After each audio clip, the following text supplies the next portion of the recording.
Arrival at Piney-Grove. The wrought iron gates of Piney-Grove didn't swing open so much as they surrendered, groaning with a rusted metallic protest that echoed deep into the Alabama pines. Eli sat in the back seat of his nephew's sedan, his hands resting on his knees like waxen sculptures. The ALS had claimed the dexterity in his fingers months ago, leaving them curled, permanently poised to grip a hymnal he could no longer hold. He watched the facility emerge from the thicket of loblolly pines. It was a sprawling, tiered structure of weathered white siding and dark, water-stained brick, a grand old estate that had clearly survived its own prime by several decades. "Looks solid, Uncle Eli," his nephew David said, his voice too loud, too cheerful, filled with the desperate, jagged edge of a man trying to convince himself he wasn't abandoning kin. "They said the medical staff is top tier, even for the harder cases." Eli didn't respond. He couldn't trust his voice to hold the weight of his resignation. Instead, he stared out the window. The air outside was thick, hovering in that heavy, humid, suspended animation peculiar to the deep south in late August. It smelled of damp earth, pine resin, and something older, a slow, rot-sweet decay that hinted at things left to fester beneath the forest floor. The car pulled up to the main portico, where the white paint was peeling in long, sun-scorched strips. Two orderlies stood near the entrance, their posture slack, their uniforms a shade of institutional mint that seemed to leach the color out of the surrounding flora. They didn't smile as David helped Eli out of the car, they just watched. Their eyes held a strange, hollow quality, not unkind, but distant, as if they were perpetually listening for a sound that hadn't quite arrived yet. As Eli moved, or rather, was guided toward the sliding glass doors, he felt the heavy mantle of his own expiration. This was the place where men like him came to wait for the light to dim. He felt the familiar, biting cold of his illness, a tremor that traveled from his spine to his jaw, and he forced a prayer through the thicket of his doubts. "Lord, make me a witness, even in the silence." The interior of Piney-Grove was a study in beige. The wallpaper was peeling at the corners, revealing gray plaster underneath, like bruised skin. The air conditioning hummed with a rattling, discordant vibration that set Eli's teeth on edge. As he was wheeled through the lobby, he saw the residents. They were scattered across the common room like driftwood washed up after a storm. One man, hunched in a motorized chair, stared into the blank space of a television that played only static. A woman in a floral housecoat sat by the window, her hands fluttering in her lap like trapped birds. They didn't look at Eli. They didn't look at anything. They existed in a state of suspended animation, their spirits seemingly stretched thin, as if the very walls of the building were slowly absorbing their substance. "Mr. Walker?" The voice was crisp, cutting through the stagnant air like a sharpened blade. A woman stood at the nurse's station, her hair pulled back into a severe knot, her eyes scanning a clipboard with rhythmic, efficient intensity. This was the environment he would die in. The realization landed not with a thud, but with a dull, echoing finality. He looked past the nurse toward the long, dim hallway that stretched into the heart of the building, and for a fleeting, terrifying second, he thought he saw the shadows there move against the light. He blinked, and they were still, just shadows. Or so he told himself, even as the familiar icy prickle of his nerves warned him that the silence here wasn't empty. It was holding its breath. David leaned down, his grip on Eli's shoulder tightening. "I'll come by on Sunday, Uncle. After church. It's peaceful here, right? Quiet. A good place to reflect." Eli looked at the dark maw of the corridor, then up at his nephew. He forced the corners of his mouth upward, a brittle, labored movement. "Quiet," he repeated, his voice a raspy, barely audible ghost of his pulpit commanding tone. "Yes, David, it's certainly quiet." As David walked away, the automatic doors hissed shut, sealing Eli into the suffocating atmosphere of Piney-Grove. The nurse, a woman whose nameplate read Clara Benson, stepped around the desk. She approached him not with pity, but with a pragmatic, clinical focus that Eli found momentarily grounding. She didn't look at his crippled hands. She looked at his eyes, gauging the strength of the mind behind the failing machinery of his body. "I'm Nurse Benson," she said, her movements precise as she checked the brake on his wheelchair. "We have your records, Mr. Walker. We're going to get you settled in room 304. It's on the north wing. It gets the morning light, though by afternoon, the trees block most of it." "Thank you," Eli managed, the effort of speech burning in his chest. "Don't thank me yet," Clara replied, her tone softening, though her gaze remained guarded, a hidden history flickering for an instant behind her blue eyes. "Most people find the quiet here a bit demanding. You're a pastor, aren't you?" Retired, Eli whispered. I imagine that means you're used to hearing things, she said, steering him toward the hallway. The trouble is, in a place like this, you start hearing things that aren't being said. She didn't wait for a response, pushing his chair toward the shadows. As they passed the communal area, a wheelchair, empty, its occupant perhaps gone to the dining hall, suddenly lurched forward a few inches on its own, the metal rims clicking against the linoleum. Eli started, his heart spiking against his ribs. Clara didn't break stride. She didn't even glance down. She merely tightened her grip on the handles, her knuckles whitening. Don't mind the furniture, she murmured, almost to herself. Sometimes it just likes to remind us it's still here.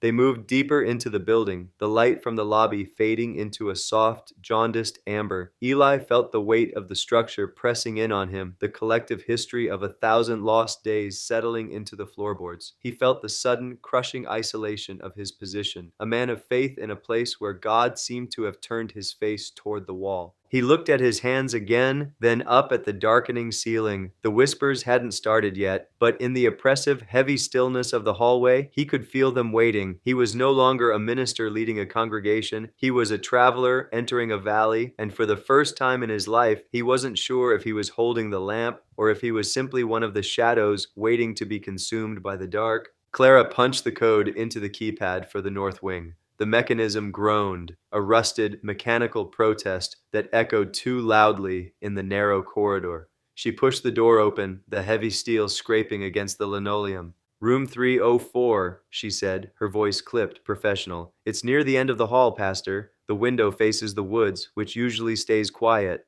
Eli's hand trembled against the armrest of his chair. Every bump in the floor sent a jolt of fatigue through his chest, a reminder that his nerves were misfiring, betraying his will. He watched the back of Clara's neck, tense, corded, and rigid. She wasn't just working, she was bracing. It's just Eli, nurse, he rasped.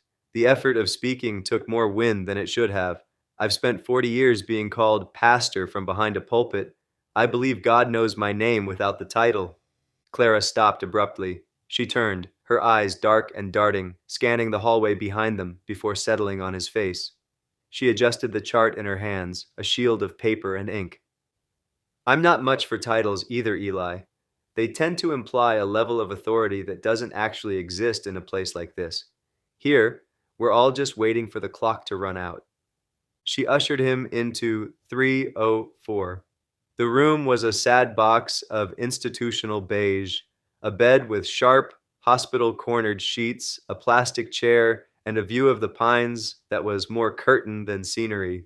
The air smelled of lemon-scented industrial cleaner fighting a losing battle against the damp, earthy rot of the forest outside. Clara moved to the vitals monitor, her hands working with a practiced, detached fluidity. She wrapped the blood pressure cuff around his withered arm. Your chart says you've been a resident of this county your whole life, she noted, not looking at him. Why Piney-Grove? Most folks with families find somewhere less permanent. My nephew thinks this is the best place for specialized care, Eli said, watching her work. Her movements were precise, but there was a tremor in her left hand that she tried to hide by clutching the monitor screen. I think he just wanted the house emptied before the month was out. And yourself, you don't strike me as someone who spent their formative years dreaming of changing linens in a place that feels like it's sinking into the mud. Clara paused, the cuff tightening around his bicep. She caught his gaze, and for a fleeting second, the veneer of the efficient nurse fractured. A shadow of something raw, grief perhaps, or a deep, lingering exhaustion, leaked through. I'm here because I don't like surprises, she said, her voice dropping to a low, guarded hum. And I don't like questions. In Piney-Grove, the ghosts, if you want to call them that, stay in their rooms. The residents are predictable. The work is steady. I find a certain peace in the monotony. And do you find it, Clara? Peace? She pulled the cuff off too quickly. The Velcro tore with a harsh, ripping sound. I find a paycheck and a quiet exit at 7 p.m. That's enough. She stepped to the window and pulled the shade, blocking out the jagged, encroaching shadows of the pines. The action was violent, a denial of the world outside. I'll bring your medication in an hour. Stay in the room until then. The halls get irregular after the sun starts to dip. Irregular? Eli asked, his brow furrowing. Clara didn't answer. She walked to the door, pausing with her hand on the frame. She looked back at him, her expression hardening again, reclaiming the mask of the skeptic. Don't go looking for the source of every sound you hear, Eli. Some things in this house have been waiting a long time to be noticed. It's better if you don't oblige them. She stepped out and pulled the door shut. The lock clicked into place with a definitive hollow sound. Eli was left in the sudden silence. He sat, his body heavy and unresponsive, feeling the slow, rhythmic hum of the building around him. It wasn't silent. The house sighed. There were deep, tectonic shifts in the floorboards and the faint, rhythmic ticking of pipes that sounded too much like footsteps. He leaned back, his neck muscles aching. He had come here prepared to die, to surrender his breath to the inevitable. But Clara's warning prickled at him. There was a specific quality to the stillness here. It felt heavy, charged with a static electricity that made the fine hairs on his arms stand up. He looked at the door. From the hallway, a soft, muffled sound drifted through the wood. It wasn't a footstep. It sounded like a sob, sharp and truncated, followed by the faint, dragging sound of cloth against linoleum. He gripped the armrests, trying to force his muscles to obey, to stand and investigate, but his legs remained anchored by the disease. He closed his eyes, settling into the chair, his heart hammering against his ribs. Lord, he whispered into the darkening room, his voice barely audible even to himself. If I am to spend my final days in a tomb, let me at least be of some use to the dead. The air in the room shifted. A cold draft swept over him, smelling of wet earth and ancient lavender. It was a scent that didn't belong in a sterile room, a memory of a time long past. The light in the hallway flickered, casting long, frantic shadows beneath the doorframe. Then the sound came again, the clear, unmistakable whisper of a woman's voice, low and frantic. Not yet. You are not the one. Eli froze. The whisper wasn't a hallucination of a dying brain. It was directional, coming from the corner of the room, near the closet. He tried to turn his head, but his neck was stiff, gripped by the weight of the moment. He stared straight ahead at the reflection in the dark window. Behind his own pale, weathered face, he saw the closet door, a sliver of darkness, creaking open just an inch. He didn't pray for the presence to leave. He didn't pray for his own comfort. He reached out with his mind, casting a net of intent into the gloom. He was a shepherd, and if there was a lost soul here, wandering the halls of a dying home, he would not hide from it. He would be the witness. The room grew colder still. The whisper sighed, a long, drawn-out sound that died away into the dry rattling of the pines outside. The handle of the closet door rattled, then went still. Eli sat in the center of the silence, his breathing labored, his spirit suddenly wide awake. He had come here to wait for the end, but the end, he realized, was not what he had expected. The silence of Piney-Grove was not the silence of peace. It was the silence of a secret holding its breath. And he was the only one listening. The late afternoon sun didn't so much set as it did bleed behind the long, serrated needles of the pine forest. The light turned an oily, bruised violet, pushing the shadows of the floorboards until they seemed to reach toward the center of the room like blackened fingers. Eli sat in his designated armchair, the leather cracked and cold against his waning frame. His hand, already betraying the first stubborn tremors of his condition, rested heavy on the armrest. He watched the closet door. It had clicked shut, but the frame was warped, leaving a sliver of darkness that seemed to breathe. He was a man of the word, trained to find the divine in the silence. But this silence wasn't empty. It was pressurized, heavy with the weight of a century of things unsaid. Not yet. You are not the one. The voice hadn't been a sound. It had been a pressure in his inner ear, a sudden drop in barometric reading. He closed his eyes, searching for his center, a prayer, a mantra, a scrap of liturgy. But his mind kept snagging on the sensory details of the room, the smell of pine resin struggling against the clinical sting of bleach, the way the radiator groaned like a living lung. He couldn't remain a passive passenger, not here. If his life was to end within these walls, he would not be a mere witness to the decay. He would be a record keeper. Eli nudged the joystick of his motorized chair. The motor whirred, a harsh, mechanical protest in the quiet. He navigated into the hallway. The north wing was a tomb of hushed carpet and flickering fluorescence. He passed the open door of room 306, where a resident sat slumped in a recliner, staring at a blank television screen. Further down, he saw the back of a nurse's uniform, Clara. She was at the nurse's station, her movements sharp and rhythmic as she filed charts. She looked tired, the kind of exhaustion that didn't come from a long shift, but from a long life of holding things back. Eli rolled to a stop a few feet from the counter. He cleared his throat. It was a raspy, labored sound that seemed to surprise him as much as it did her. Clara jumped, her hand tightening around a stack of folders. Mr. Walker, I thought you were settling in for the evening. Settling, Eli repeated, his voice thin but carrying the cadence of the pulpit. A word that implies a stillness I haven't quite mastered, Miss Benson. She turned, her face pulling into that professional, impenetrable mask. It's been a long day, Eli. The orientation can wait until morning. You need to rest. Your body is doing enough work just keeping you upright. My body is a leaking vessel, he said, offering a small, self deprecating smile that didn't reach his eyes. But my mind, that remains a stubborn, curious thing. Tell me, how long has this wing been in use? Clara stiffened. She tapped a pen against the laminate desk, a nervous, repetitive beat.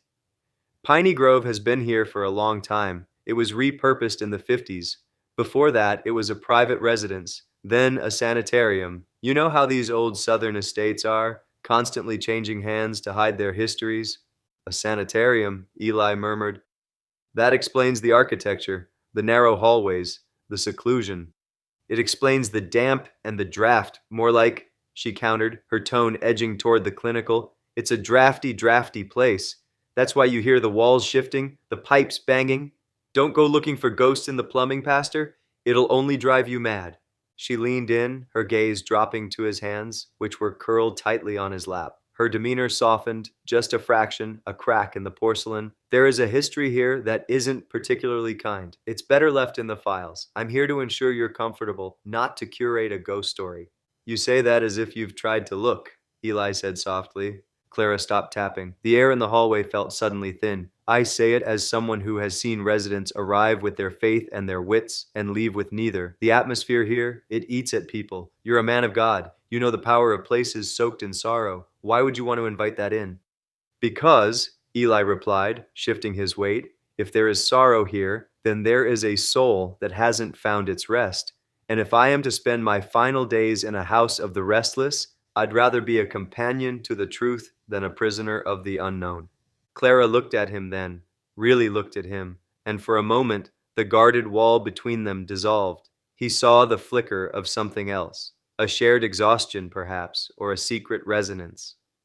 The library, she said, her voice dropping to a whisper. End of the East Wing, it's mostly tax documents and old medical records that no one is supposed to touch. The door is supposed to be locked, but the latch is rusted. If you're going to be foolish, Eli, don't say I didn't warn you. She turned back to her files, effectively ending the conversation. Eli maneuvered his chair, the wheels rolling silently over the industrial carpet. As he turned the corner toward the east wing, the shadows seemed to lengthen, stretching ahead of him like pointing fingers. He passed the common room. In the dim light, he saw a woman sitting in the corner, shrouded in a heavy knit shawl. She was staring at a stack of old leather-bound books, her fingers tracing the spines with a rhythmic, hypnotic motion. It was Miss Ruby Mae Jenkins. He'd seen her during check-in, a bird-like woman who looked as though she were made of parchment and secrets. It's not a library, you know, she said without turning around. Her voice was like dry leaves skittering on pavement. Eli slowed. I beg your pardon? The East Wing, Ruby said, her eyes still fixed on the shelf. That room you're looking for. People call it a library because it has books, but it's not for reading. It's for burying. Burying what, Miss Jenkins? She finally turned. Her eyes were sharp, unnervingly, surgically sharp, despite the clouded milky film of age. She looked at his motorized chair, then at his hands, and she gave a small, cynical nod of approval. Burying the things that were too loud to live, she said. She stood up, her joints cracking with a sound like pistol shots. She walked toward him, her gait steady and purposeful. You're the new one, the one the walls are whispering about. You heard them too? Eli asked, his heart thumping against his ribs. Ruby let out a short, dry laugh. I don't just hear them, Pastor. I know their names. I know the shape of their grief. And I know that if you go through that door, you aren't just looking for history. You're looking for a mirror. She leaned down, her face inches from his. She smelled of old lavender and wet pine needles. The Caldwells were never very good at cleaning up their messes. They just pushed them into the corners and hoped the rot would hold. You keep poking at the drywall, and you're going to find more than just dust. I'm not afraid of the truth, Eli said, though his voice wavered. Truth isn't the problem, she snapped. Consequences are. Go ahead. The door is waiting. But when you find what's hiding in the back of those files, don't come looking for comfort from me. I stopped offering comfort to the living a long time ago. She shuffled past him, her presence leaving a chill in the air that lingered long after she disappeared into the darkness of the hall. Eli sat in the center of the corridor, the silence of the building settling over him like a heavy wool blanket. He felt the weight of his own frailty, the ALS, the exhaustion, the slow, creeping numbness in his legs. But for the first time since he'd arrived, he didn't feel the crushing sense of isolation. He was a pastor. He had spent his life helping others face the dark, holding their hands as they walked toward the threshold. It seemed only fitting that in his final hours, he would be the one walking toward the threshold himself. He engaged the motor. The chair hummed, a steady, defiant sound that pushed back against the oppressive quiet of the hallway. He moved toward the east wing, toward the locked room, and toward whatever history was waiting in the shadows to be told. The pine forest outside groaned as the wind picked up, a mournful, undulating sound that felt less like weather and more like a warning, or perhaps a welcome. The empty wheelchair. The digital hum of Eli's chair was a rhythmic, dying sound in the cavernous silence of the corridor. His tremors, the cruel, twitching betrayal of his own nervous system, made the joystick difficult to manage. He had to focus, to breathe through the diaphragm that felt increasingly like a tightening corset. The corridor was a stretch of linoleum that had long since surrendered its sheen to a jaundiced yellow. Above, a single fluorescent tube flickered with the frequency of a frantic heartbeat, casting long, nervous shadows that seemed to stretch toward him like desperate fingers. He reached the end of the hall. The chair was there, just as the whispers had promised. It was an older model, heavy-duty steel, with cracked black vinyl upholstery that smelled of stale pine cleaner and something metallic, something like wet iron. It sat dead center in the hallway, facing the wall, as if waiting for a passenger who had forgotten how to stand. The clicking wasn't coming from the wheels, it was coming from the base. The frame vibrated with a low-frequency oscillation that made Eli's teeth ache. "Who's there?" Eli's voice was a gravelly rasp. He hated how small it sounded against the height of the ceiling. No answer, only the rhythmic tink-tink-tink of metal hitting floorboards. Eli slowed his motor. He was 10 feet away. He pushed his joystick forward, but the chair groaned, the batteries dragging under the weight of his own physical instability. He leaned into the headrest, trying to peer around the back of the abandoned chair. As he maneuvered closer, the vibration spiked. The empty seat bucked, the armrests rattling violently. For a heartbeat, the fabric of the seat depressed, a distinct, deep indentation in the vinyl, as if an invisible weight had just slumped into it. The chair swiveled on its own axis, screeching against the floor, and stopped. It was now facing him, the empty concave space where a person should have been staring directly into his soul. Eli's heart hammered against his ribs like a bird in a cage. He clutched the armrests of his chair, his fingers curling into claws. He reached for his prayer beads in his pocket, but his hand spasmed, the fingers locking shut. He wasn't afraid of the death he knew was coming for him, but he was profoundly, terrifyingly afraid of the thing that didn't know it was already dead. "I am a servant of the Almighty," Eli whispered, his theological armor thin as parchment. "You have no hold here." The chair stopped its vibration. The silence that followed was heavy, pressurized, like the air before a lightning strike. "Mr. Walker?" Eli jumped, his motor whirring in protest. Nurse Clara Benson was standing near the nurse's station, 20 feet back. She hadn't been there a moment ago. Her face was pale, the lines of her jaw set in a mask of rigid, professional neutrality that didn't quite reach her eyes. She gripped a clipboard so tightly her knuckles were white. "Mr. Walker, it's well past midnight," she said, her voice dropping into a register that was meant to be soothing but carried the sharp edge of a warning.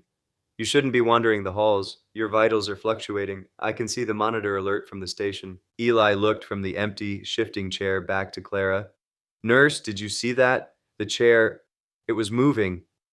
Clara didn't look at the chair. She didn't look at the empty space. She walked toward him with a swift, predatory grace, her shoes silent on the worn floor. She reached behind his chair and flipped a manual switch, overriding his control. "There are drafts in these old buildings, Mr. Walker. The floors aren't level. Old equipment tends to roll." Her voice was brittle, a fragile shield against the reality they both felt.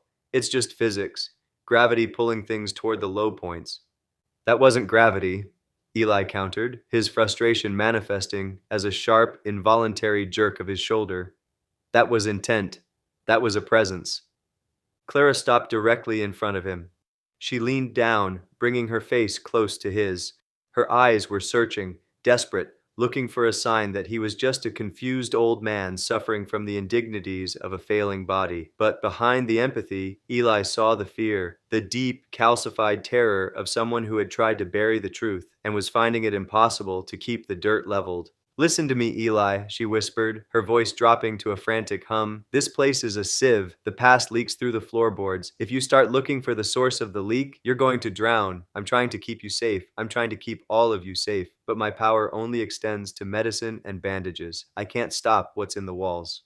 What's in the walls? Eli asked, his voice firming up. Who was the patient that sat in this chair, Clara? Clara straightened up instantly, her professional mask sliding back into place with a mechanical click. She stepped back, reaching for the handles of his chair. Nobody, she said, her voice devoid of emotion. There's nobody here but us, and the sooner you get back to your room and under the covers, the sooner we can pretend that this night was just a dream. Do not make me report a confusion incident, Eli. I'd hate to have to keep you restricted to your room. She pushed him toward his room, the chair rolling with a hollow, rhythmic sound. As they passed the alcove where the abandoned chair had been, Eli glanced back. It was gone. The hallway was empty, the shadows pulled back into the corners like retreating water. But on the linoleum, right where the chair had been, were two distinct, dark scuff marks. They weren't from rubber wheels. They were deep, gouged scratches in the floor, arranged in a way that looked disturbingly like a pair of human footprints, dug in deep, as if someone had been standing there, bracing themselves against a force that threatened to pull them away. Eli looked up at Clara's back, her spine stiff, her stride purposeful. She was outrunning something, just as he was running out of time. He realized then that his ALS hadn't brought him to Piney-Grove to die in silence. He had been brought here to be the witness. He didn't fight her as she wheeled him into his room. He didn't protest when she adjusted his pillows with brisk, efficient movements. He simply watched her. When she turned to leave, she paused at the door, her hand lingering on the light switch. Don't look for the door at the end of the hall, Eli, she said, her back to him. Some locks aren't meant to be picked. Some secrets are meant to stay buried because the truth is far heavier than the sorrow. She clicked the light off, leaving him in the darkness. Eli lay in the silence, the rhythmic clicking now replaced by the sound of his own labored breathing. He could feel it, the weight in the room, the pressure on his chest that had nothing to do with his lungs. He was an 82-year-old man in a chair that would never walk again, surrounded by people who were just waiting for their own light to fade. But as the clock on his nightstand ticked past 2 a.m., the whispers returned. They weren't frantic anymore. They were soft, melodic, like a lullaby hummed through a screen door on a humid Alabama night. They were calling for something. They were calling for someone to open the ledger of the dead. Eli closed his eyes, and for the first time in years, he didn't pray for his own healing. He prayed for the strength to stand, not on his feet, but on the foundation of the faith he had spent a lifetime building. He realized that the darkness of Piney Grove wasn't an end, it was an invitation. He waited until the sounds of the night shift staff settled into the routine hum of the facility, the distant clatter of a medication cart, the only noise in the void. He shifted his weight, his muscles protesting with a dull, searing ache. He was going to reach that records room. He was going to find the name of the girl who sat in that chair, and he was going to give her a voice, even if it cost him the last few scraps of his own. The hallway air was thick, tasting of floor wax and the wet copper scent of an approaching storm. Eli sat motionless in his motorized chair, his fingers trembling as he hovered over the joystick. He watched the empty wheelchair, a rusted, chrome-rimmed relic of a bygone era, as it began to slide backward. It didn't roll with the fluid mechanical hum of his own chair. It moved with a stuttered, agonizing scrape, the rubber wheels protesting against the linoleum. It retreated into the maw of a darkened storage alcove near the nurse's station, disappearing into the shadows as if pulled by an unseen tether. Eli's breath hitched. His ALS-weakened lungs labored, a shallow, wet rattle in his chest that felt deafening in the silence of the wing. He gripped the armrests, his knuckles white. He expected the facility's motion sensor lights to flicker on,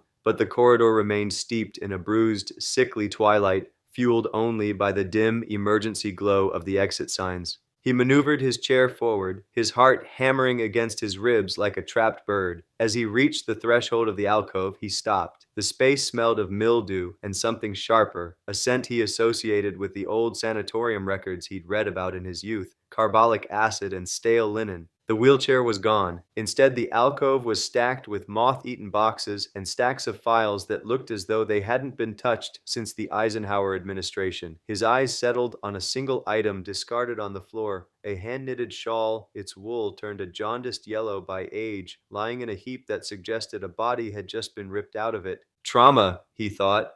The word reverberated in his mind, not as a psychological observation, but as a spiritual weight. He looked toward the nurse's station, expecting the night shift orderly, but the desk was empty. The logbook lay open, its pages fluttering in a draft that shouldn't have existed. Eli nudged his chair closer, his eyes scanning the hallway. The other residents' rooms were locked tight, but he could feel them, the collective, stifling presence of the elderly souls trapped in their own bodies, sensing something he did. There was no snoring, no rustle of sheets, just a heavy, expectant silence, as if the entire floor were holding its breath, waiting for the shoe to drop. He looked back at the alcove. The floor wasn't smooth. Where the wheelchair had been, the linoleum was scarred. Deep, rhythmic gouges that looked less like scratches and more like desperate clawed indentations. "You aren't supposed to be out here, Pastor." The voice was low, melodic, and edged with a tremor of fear. Eli turned. Nurse Clara stood at the far end of the hall, her shadow stretching long and distorted toward him. She held a clipboard like a shield. She didn't approach. She simply stood there, her eyes darting to the alcove and then back to him. "I heard movement," Eli rasped, his voice thin and struggling against the encroaching paralysis of his throat. "The chair." "There is no chair, Eli," she said, her voice dropping into a professional monotone that sounded like a lie practiced in the mirror. She walked toward him, her footsteps soft. "This building, the shifting foundation causes the pipes to knock. It creates vibrations. You're hearing things that aren't there, and your mind is filling in the blanks. That's what happens when the body starts to fail. The brain tries to make sense of the noise." "My brain is fine, Clara," Eli countered, though he felt a flicker of doubt. Was this the ALS? Were his nerves misfiring, projecting his own fear into the architecture of this place? "I saw it. I saw it move. It wasn't the pipes." Clara reached him and placed a hand on the back of his chair, her grip firm, almost forceful, as she began to turn him back toward his room. "Go back to sleep. There's a storm brewing in the pines. The pressure drop does strange things to the human equilibrium. If you stay out here, I'll have to report this as a behavioral incident. They'll put you on sedation, and you don't want that. You lose yourself in the chemical fog." "Why are you afraid?" Eli asked, looking up at her. In the dim light, he saw the sheen of sweat on her hairline. "You've been here long enough to know what this is. You aren't just protecting the residents, Clara. You're protecting the walls." She stiffened, her hand tightening on the plastic of his chair's headrest. "I'm protecting my patients from hysteria, and I'm protecting you from a cold that you don't have the strength to catch." "Something happened here," Eli pressed, his voice gaining a sudden, desperate clarity. "The gouges in the floor, I can see them. They weren't made by a maintenance cart." Clara didn't answer. She steered him into his room, room 304, and parked him beside his bed. The moonlight filtered through the blinds, casting prison bar shadows across his lap. She checked his monitors, her movements efficient and devoid of her usual warmth. "There is a history to every place, Eli," she murmured, standing in the doorway, a silhouette of guarded skepticism. "But some history is meant to stay buried in the dirt under these floorboards. If you go digging, you don't just unearth the truth, you invite the rot back into the present. Do you understand?" "I am a man of the cloth," Eli said, his eyes fixed on the door. "My calling is to walk into the rot and find the light." Clara gave a sad, thin smile that didn't reach her eyes. "Then you're a fool, Pastor, because the light in Piney-Grove went out a century ago." She pulled the door shut, the click of the latch sounding like the final turn of a key. Eli remained in his chair, staring at the darkness. He knew she was watching through the nurse's station monitors, but he didn't care. He waited until the hallway was silent, until the rhythmic hum of the building's old HVAC system resumed its hypnotic thrum. He reached down, his fingers brushing the fabric of his trousers. He felt the cold. It wasn't the air conditioning. It was a localized, biting chill that seemed to radiate from the very floor he sat on. He looked down at the carpet. A small, dark smudge sat near his wheel, a smear of damp gray soil. He leaned forward, struggling, and touched it. It was wet. It smelled of deep earth and dead pine needles. He didn't need a sermon to know he was sitting on a grave. He leaned back, the motorized chair humming softly as he manually adjusted his position to look out the window. Through the glass, the pines swayed in the rising wind, a dark, undulating sea of black needles against the gray sky. The silence of the room was interrupted then, not by a whisper, but by a sound that made his blood run cold. It was the low, muffled sound of a child's giggle, drifting from the wall he shared with the east wing.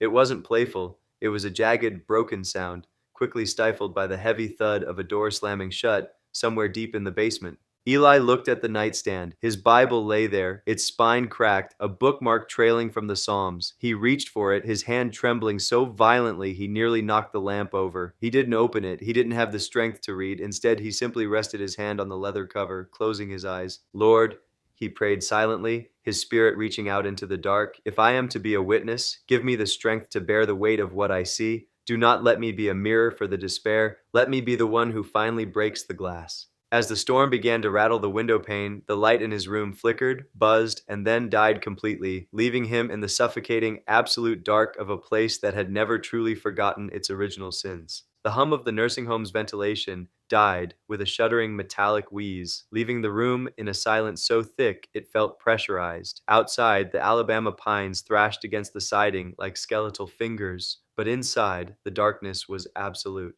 Eli sat in his wheelchair, his chest rising and falling with the uneven, shallow rhythm forced upon him by the progression of the ALS. His hands lay uselessly on the armrests, trembling not from fear, but from the simple, agonizing weight of their own inactivity. Steady, Eli. The thought was a prayer, but it tasted like dust. He heard the click. It wasn't the house settling. It was precise. The distinct sound of a rubber tire rotating over a loose floorboard. Then came the soft, rhythmic scrape of metal against linoleum. It was moving toward him, not away. Eli squinted, his eyes straining against the gloom. A faint silver sliver of moonlight pierced through the heavy curtains, illuminating the doorway. A wheelchair, the same heavy, vintage model he had seen earlier, was gliding into his peripheral vision. It was empty. The occupant, if there was one, was a hollow space in the air. It rolled to a stop just inches from his own chair, the heavy rubber tires radiating a faint, unnatural chill that made the hair on his arm stand up. I'm not a frightened man, child, Eli rasped, his voice a dry whisper that felt enormous in the quiet. Whatever you're looking for, I'm just a guest here, like you. The chair sat motionless. The air around it seemed to vibrate, a low-frequency hum that vibrated in Eli's teeth. Suddenly, the silence was shattered by a sharp, melodic intake of breath, not a ghost moan, but a distinct human gasp of surprise from the hallway. The door creaked open, revealing the silhouette of Miss Ruby Mae Jenkins. She wasn't using her walker. She stood tall, her shadow stretching long and jagged across the floor, her eyes fixed not on Eli, but on the empty chair. You're inviting it in, Pastor, she said, her voice dropping into the low, gravelly timbre of the Delta. That's the mistake the others make. They try to talk to the silence. You don't talk to a hunger like that. You feed it the truth, or it eats you instead. Ruby, Eli managed, struggling to turn his head. What is this? Why is it here? She stepped into the room, her movements fluid and devoid of the frailty she displayed in the dining hall. She reached out, placing a hand on the back of the empty wheelchair. As her skin touched the cold metal, the chair gave a sudden, violent jolt, as if struck by an unseen hand. The light in the hallway flickered, and for a fleeting second, the walls of the room seemed to bleed into the past, wallpaper peeling back to reveal dark, damp stone and the smell of ozone and pine needles. It's a messenger, Ruby whispered, her gaze distant, fixed on a point behind Eli. It's been waiting for someone with enough breath left to speak its name. I've carried the ledger in my head for 40 years, waiting for someone to finally listen to the cadence of the pines instead of the noise of the nurses. The nurses? Eli repeated, his heart hammering against his ribs. Clara, she knows. Clara knows that if she looks too close, she'll see her own reflection in the tragedy, Ruby said, her voice turning sharp. She thinks she's burying the dead by keeping the records hidden in the East Wing, but you can't bury a scream, Eli. It just turns into a whisper, and these halls are full of them. Ruby leaned in, her scent of lavender and mothballs overwhelming. She reached into the pocket of her robe and pulled out a small, leather-bound book, its edges scorched as if it had been retrieved from a fire. She pressed it into Eli's limp hand. His fingers couldn't grip it, so she tucked it firmly into the crevice between his hip and the armrest. "The locked room," she breathed. "The one they tell us is for maintenance supplies. It's the throat of this place. If you want to stop the rattling, if you want to give that girl the peace she's been thrashing for, you have to find the ledger. You have to find the name they erased." "I can't walk, Ruby," Eli said, a flash of bitterness surfacing. "I'm a prisoner in this chair. You're asking me to storm a fortress with a motor that's failing?" "The chair isn't your prison, Pastor. It's your vehicle," she countered, her eyes flashing with a sudden fierce intellect. "The staff is distracted by the storm. The north wing is abandoned until morning. You have the access code for the keypad. Nurse Clara typed it in while you were pretending to be asleep yesterday. You saw it. Your memory is better than your muscles." Eli looked at the empty wheelchair beside him. It shifted again, the wheels turning as if testing the weight of the floorboards. He felt a sudden, profound shift in his own spirit. The doubt that had plagued him since his diagnosis, the fear that his life had dwindled down to a quiet, meaningless expiration, suddenly crystallized into a singular, sharp clarity. "Who was she?" Eli asked. Ruby looked toward the window, where the storm was beginning to howl with a renewed, predatory intensity. She was the one who didn't fit the picture, and in this county, when you don't fit the picture, the family frame breaks you. You go find that room, Eli. You look at the ink, and then you pray for the forgiveness that the Caldwells never had the heart to ask for. Without another word, Ruby turned and glided out of the room, her shadow disappearing into the darkness of the hallway. Eli sat alone again. The empty chair remained, but the oppressive weight had changed. It no longer felt like a haunt. It felt like a summons. He looked down at the leather-bound book tucked against his side. The storm lashed the building, rattling the window pane in its frame, but for the first time since arriving at Piney-Grove, the silence didn't feel like despair. He gripped his joystick with his thumb, the only part of his hand that still obeyed his will. The motor whirred, a soft, electronic whine that seemed to mock the howling wind outside. He didn't know if he would reach the east wing. He didn't know if he would survive the night or if his failing lungs would give out before he reached the heavy oak door that led to the basement files. But as he turned his chair and began the slow, grueling crawl toward the door, he knew one thing. The long, cold silence of his retirement was over. He moved into the hallway. The floorboards groaned beneath the weight of his chair, a sound that harmonized with the rattling of the house. He was the seeker now, and in the darkness of Piney Grove, the truth was finally starting to wake up. Whispers after midnight. The hallway of the north wing was a throat, and the wind outside was a choking hand. Eli's chair hummed with a low electric whine, a mechanical protest against the uneven floorboards that hadn't seen a level plane since the Great Depression. He navigated by the dim, flickering amber of emergency exit signs, his fingers dancing across the joystick with the stiff, arthritic precision. His ALS made the world a treacherous, unstable thing. The twitch of his shoulder against the headrest felt like a seismic event. He kept his eyes fixed forward, a small, fragile captain navigating a darkened ship of linoleum and peeling wallpaper. He was supposed to be asleep. He was supposed to be resting his tired heart for the final, long exhale of his life. Instead, here he was, an 82-year-old ghost in training, prowling the corridors of a mausoleum that refused to stay buried. The facility's silence was heavy, not the absence of noise, but a thick, pressurized stillness, like the air in a church before a funeral. Then the rhythmic sound began. Hush, hush, the pine needles fall, the pine needles fall. It wasn't a voice in his ear, it was a vibration in his jawbone. It hummed through the frame of his wheelchair, a syncopated, wet, rattling sound that mirrored the struggle of his own lungs. Eli jerked the joystick back, his chair pivoting with a sharp, metallic screech that tore through the gloom. "Who's there?" he rasped. The words came out thin, his vocal cords struggling to shape the consonants. The whispering didn't answer. It merely shifted, flowing around the corner like spilled water. It sounded like a woman, or perhaps the wind mimicked a woman, weeping with her mouth pressed against a keyhole. It grew rhythmic, a heartbeat that didn't belong to him. Caldwell, Caldwell, deep in the root, deep in the rot. Eli felt a prickle of cold sweat trace his spine.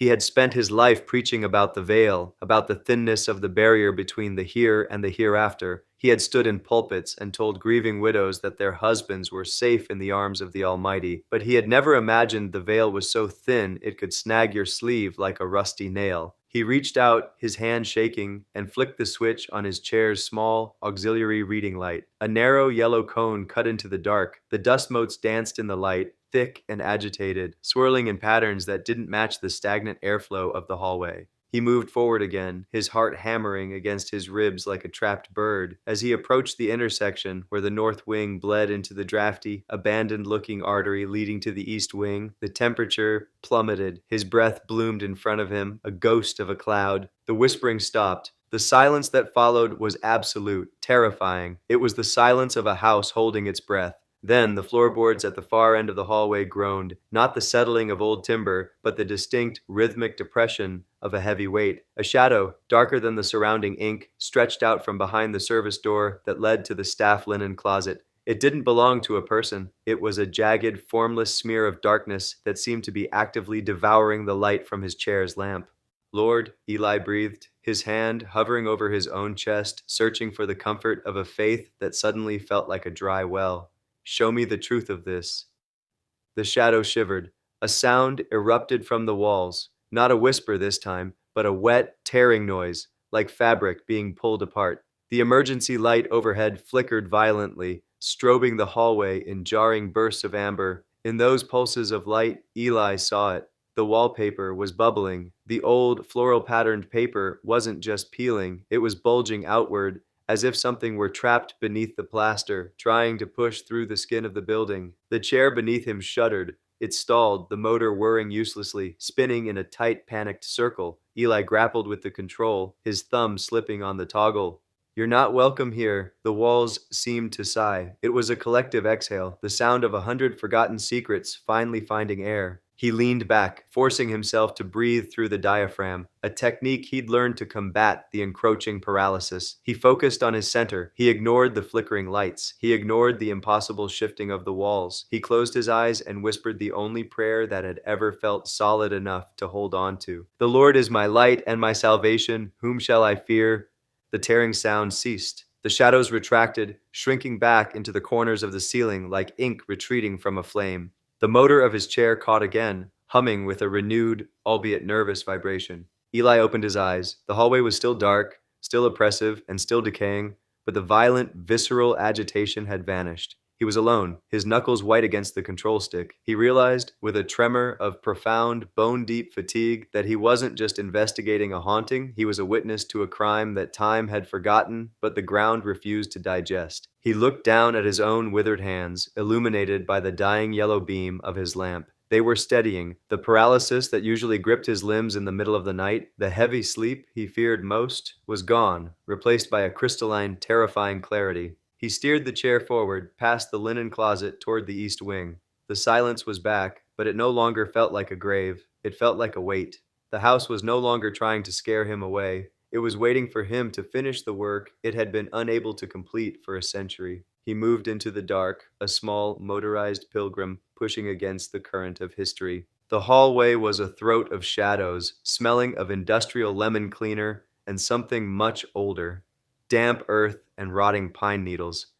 Eli propelled his chair forward, the hum of the electric motor sounding impossibly loud against the oppressive, unnatural hush of the corridor. He didn't need to see her to know she was there. A flicker of movement at the end of the hall, near the nurse's station, betrayed a frantic energy that didn't belong in the graveyard hour. As he rounded the corner, he found Clara. She was hunched over, her fingers pressed firmly into the shoulders of a resident, Mr. Henderson, if Eli remembered the name tag on the door correctly.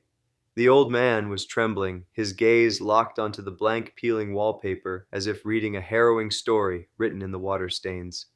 It's just the house settling, Mr. Henderson, Clara said, her voice tight, a practiced veneer of calm that failed to reach her wide, searching eyes. Old buildings shift in the humidity, that's all. They aren't shifting, the man hissed, his voice a jagged rasp. They're breathing. Can't you hear it? It's not a sound, it's a rhythm. Like a heartbeat, but it's counting down.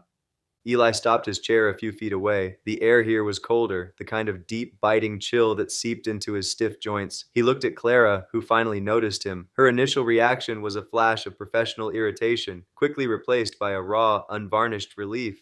"Mr. Walker," she breathed, standing up straight, "you should be in your room. It's well past midnight." "I find sleep to be a fickle guest tonight, nurse," Eli replied, his voice soft but steady. He looked at Mr. Henderson, whose eyes had rolled back, the man drifting into a catatonic stupor. "He isn't dreaming, is he?" Clara looked back at the patient, then at the empty hallway behind Eli. She didn't dismiss him. That was the first shift, the moment the skeptic realized the ledger of her reality was short by a few pages. "He's been like this for 20 minutes. Ever since the lights in the West Wing flickered, he keeps talking about a forgotten ledger and a woman who lost her way in the pines." "Alara," Eli whispered. The name left his lips before he had truly processed it, a heavy, resonant syllable that seemed to vibrate in the stagnant air. Clara froze. "What did you say?" "I didn't say it, Clara," Eli said, gesturing to the air around them. "I heard it, in my room. The walls are not merely settling, they are holding breath." Clara laughed, but it was a brittle, hollow sound. She reached up, nervously adjusting the name tag pinned to her scrubs.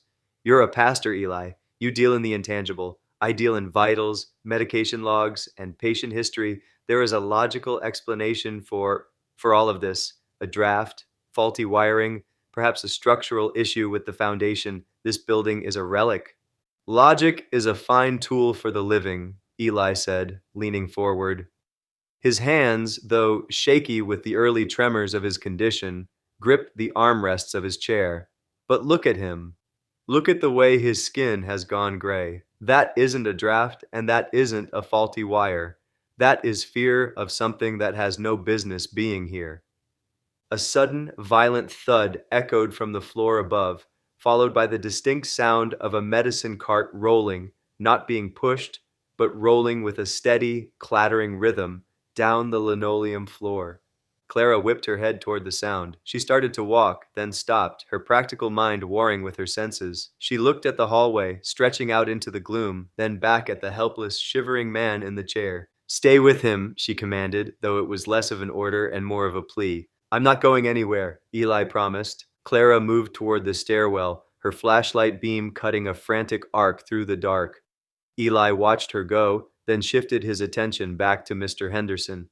The man was whimpering now, a high, thin sound that matched the frequency of the whispers Eli had heard earlier. "It's all right," Eli said, placing a hand on the man's arm. The skin was ice cold.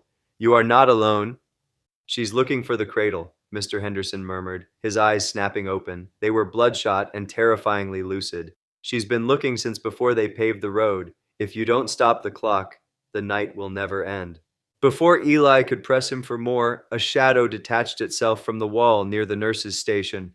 It wasn't a person, but a smudge of darkness, a localized patch of static that seemed to swallow the dim, yellow light of the overhead lamp. Eli's breath hitched. He felt the familiar surge of spiritual alarm, the same prickling on the back of his neck he'd felt during a funeral service that had gone wrong years ago. This wasn't a haunting of malice, he realized. It was a haunting of hunger, a desperate, starving need for recognition. The shadow surged toward the hallway where Clara had disappeared. "Clara!" Eli shouted, his voice cracking with urgency. He punched the joystick on his chair, pushing the motor to its limit. He followed the dark patch, his mind racing. He had spent his life preaching about the veil between worlds being thin, but he had always assumed it was a metaphor, a poetic distance. Now he saw the stitches fraying. He found Clara standing at the mouth of the west wing, her flashlight dropped to the floor, its beam spinning in circles against the wall. She was staring at a door that, according to the blueprints he'd seen in the lobby, shouldn't have been there. It was a heavy, oak-paneled thing, seemingly forced into the wall, the wood scarred and blackened as if by fire.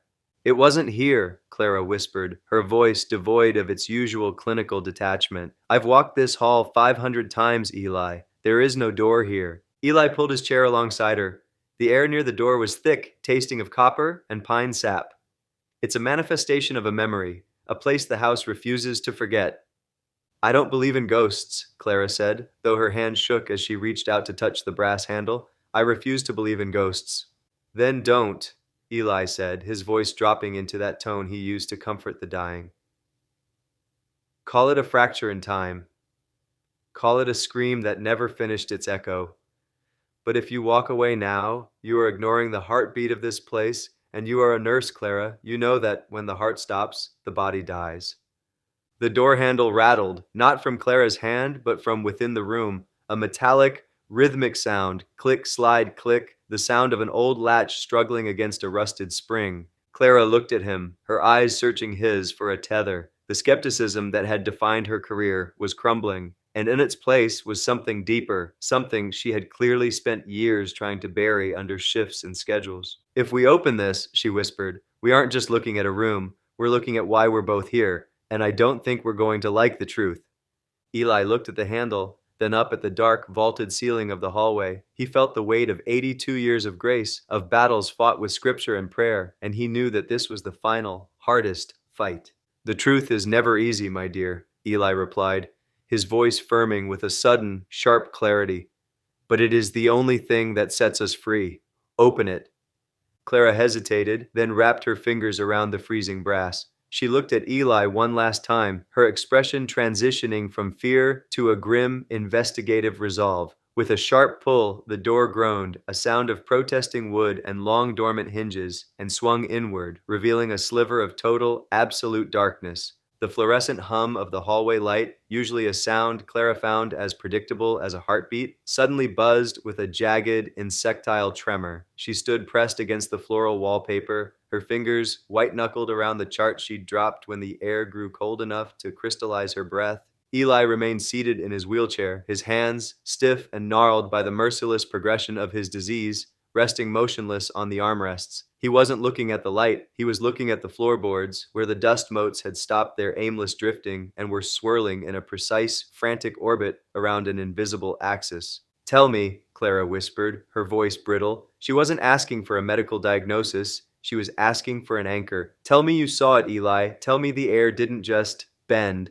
Eli shifted his weight, a painful, labored movement that creaked against the leather of his chair. He looked up, his eyes milky but piercing, reflecting the dim emergency lighting. The air didn't just bend, Clara, it broke, and something stepped through the fissure.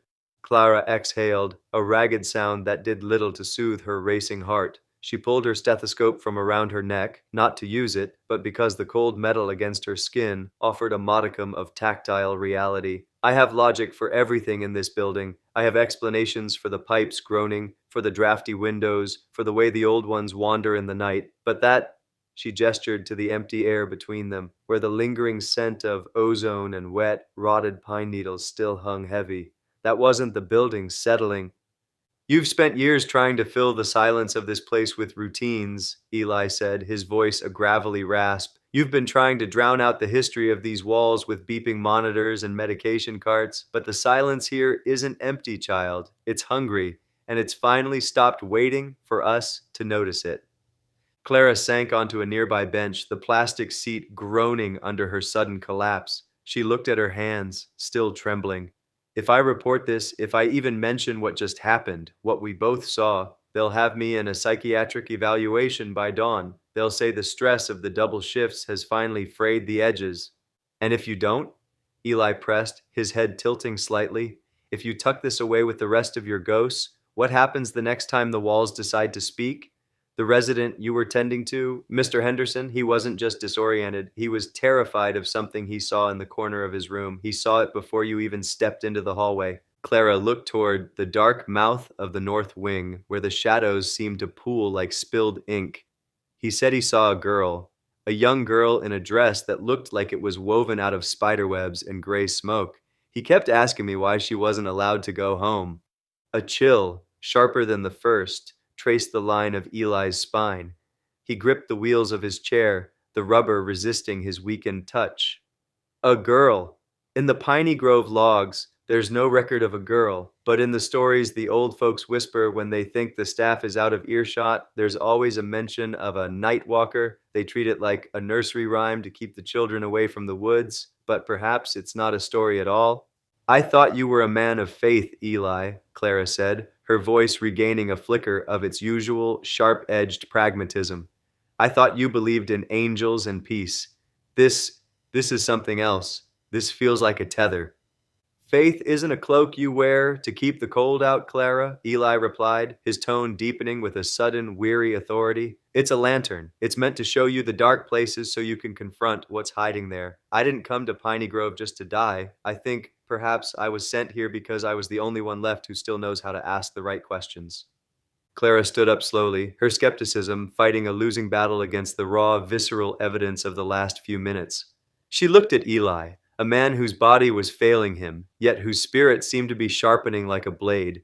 What are you suggesting? She asked. I'm suggesting that we stop running, Eli said. You're running from the losses you've accrued in this ward, and I'm running from the expiration date stamped on my own heart. But there is a truth buried in the foundation of this place. If the whispers we heard were a warning, then the silence that follows is an invitation. We need to find out what happened to that girl.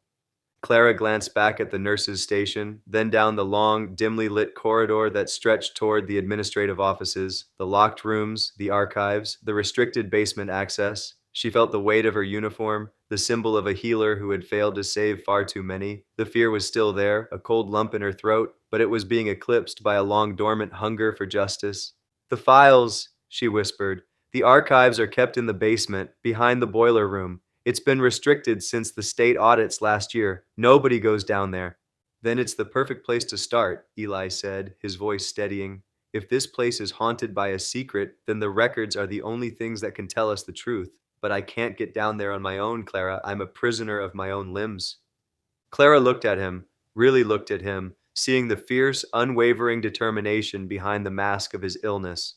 The skepticism that had defined her career began to dissolve, replaced by a terrifying, exhilarating clarity. She reached out, her hand hovering for a moment before she placed it firmly on the handle of his wheelchair. I can get the keys, she said, her voice dropping to a conspiratorial low. But if we do this, Eli, if we pull on this thread, we don't get to let go. We see it to the end. Eli nodded once, a sharp, decisive movement. I wouldn't have it any other way. As they began to move, the wheels of Eli's chair whispering against the linoleum, the hallway seemed to lengthen. The silence of the nursing home no longer felt like a suffocating shroud. It felt like a held breath, waiting for the story to finally be told. They moved in tandem, the nurse and the pastor, the skeptic and the seeker, heading toward the dark, forgotten heart of Piney Grove. The air grew heavier, thick with the scent of pine and something older, something that tasted of regret and deep, ancient earth. They were stepping out of the light of the ward and into the shadows of the past, and for the first time since his arrival, Eli felt a strange, profound peace. He knew, with a certainty that transcended his physical weakness, that the darkness wasn't something to fear. It was simply the doorway to the truth, and he was finally ready to walk through it.